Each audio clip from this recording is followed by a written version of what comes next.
In the Valley of the Kings, there are tombs where the first thing you walk past is a wall covered in the same god, over and over. Not a story, a list. The text is called the Litany of Re. The sun god is invoked 75 times, in various names and forms.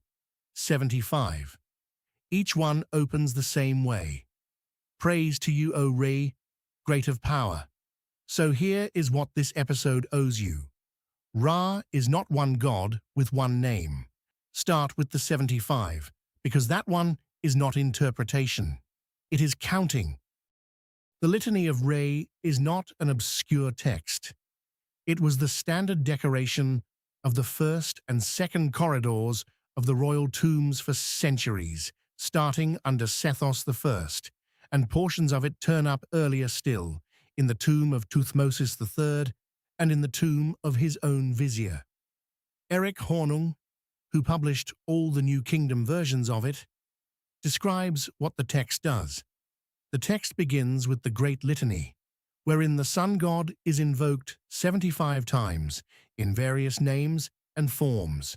75 names for one god in one text, and the figures that go with them were painted in two facing series, one down each wall, so the god stood, answering himself across the passage.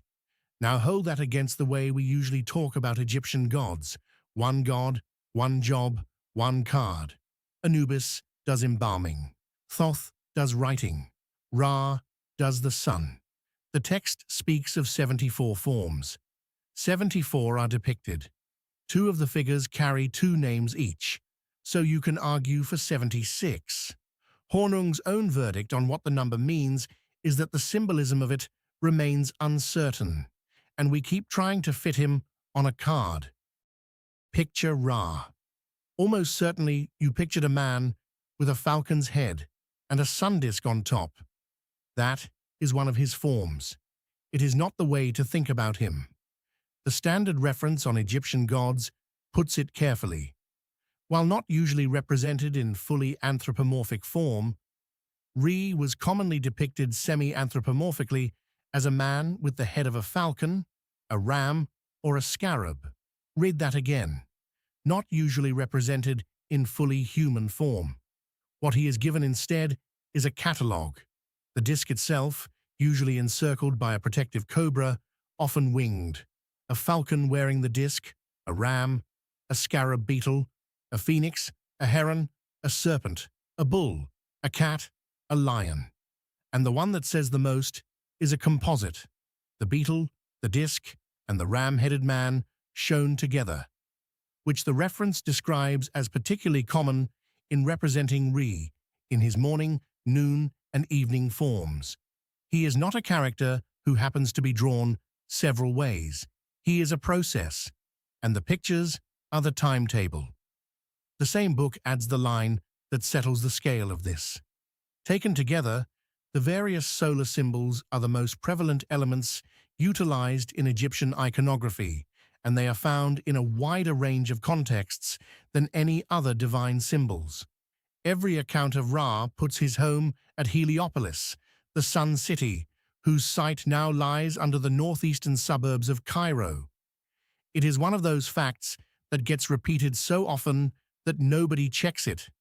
Egyptologists have been checking it since the 1980s, and the paper that lays out the case was published in 2017 by Massimiliano Nuzzolo and Jaromir Krejci. They credit the observation to an earlier scholar, Wolfgang Helck, and they hedge it carefully. The connection of Ra with Heliopolis, they write, is apparently not supported by any primary evidence prior to the late Old Kingdom. Apparently. Not supported by any primary evidence. And they give the date the picture changes. It is at the turn between the 5th and the 6th dynasty that the association of Ra and Heliopolis is made explicit in the pyramid texts from the reign of Unas.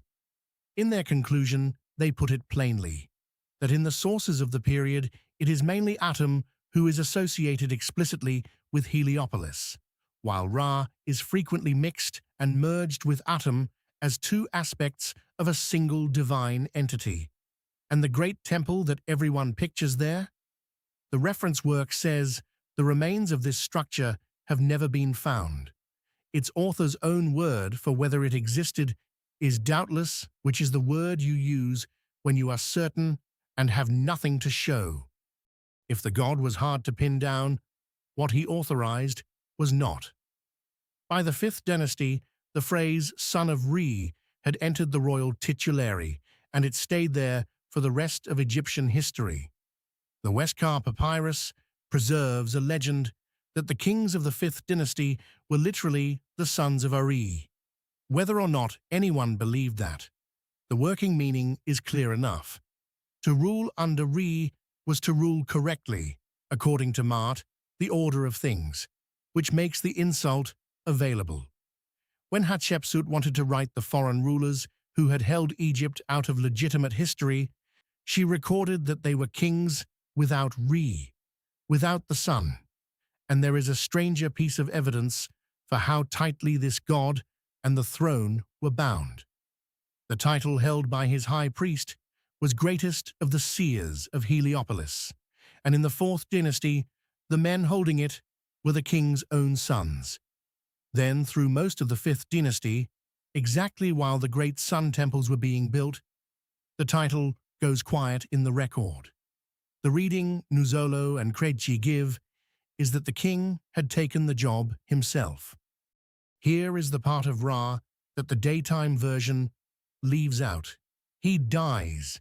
Every night the sun goes into the ground, and Egyptian religion took that seriously enough to write books about what happens down there. And in those books, he meets Osiris, the god of the dead, and something happens that Egyptian theology is remarkably relaxed about. They merge. In the Book of the Dead, there is a spell, numbered 180, and Hornung records that it begins with a central verse. It is Re who rests in Osiris. Part of the spell's own title is praying to Re in the West, and the West is where the dead go. In the litany itself, Re and Osiris never appear as figures at all, and yet 2 of the 75 names refer to their union, which Hornung calls a central theme of the whole text. Several of the other names put the sun god somewhere you would not expect to find him. He of the netherworld, he of the cave, he who renews the earth. One of them simply calls him the West. Some of the names refer to the god's corpse and to its decay, which has to happen before he can be reborn. The image that came out of this is one of the strangest in Egyptian art, and you have seen it without knowing what it was. A mummy wrapped like a dead man with the head of a ram. Which brings us to the 2 things people most want Ra to be. The first is the original monotheism. The story goes that a pharaoh called Akhenaten abolished the gods, kept the sun alone, and invented the idea that later religions borrowed. The peer-reviewed encyclopedia entry on that period, written by Jacqueline Williamson, is direct about it. Although some suggest that Atonism was the first true monotheist religion in the ancient world, she writes, "This is a misnomer. Many Amarna residents maintained beliefs in traditional household gods, such as Taweret and Bes. People living in Akhenaten's own purpose-built city kept their old gods in their houses. It is also impossible to prove," she adds, "that many embraced Atonism outside the royal family and the inner court. What is true is that this is a real argument with a real history. It starts inside Egyptology, in a lecture given by Carl Richard Lepsius in 1851, and it has not finished.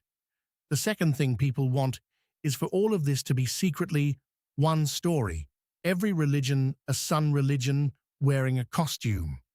But the actual ending is better than the theory, and it is one sentence in the standard reference.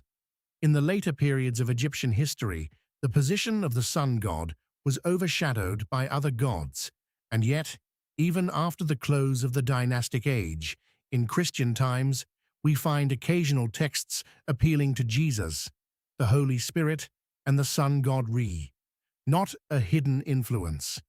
A petition, in writing, with his name still on it, after the civilization that built his temples, was gone.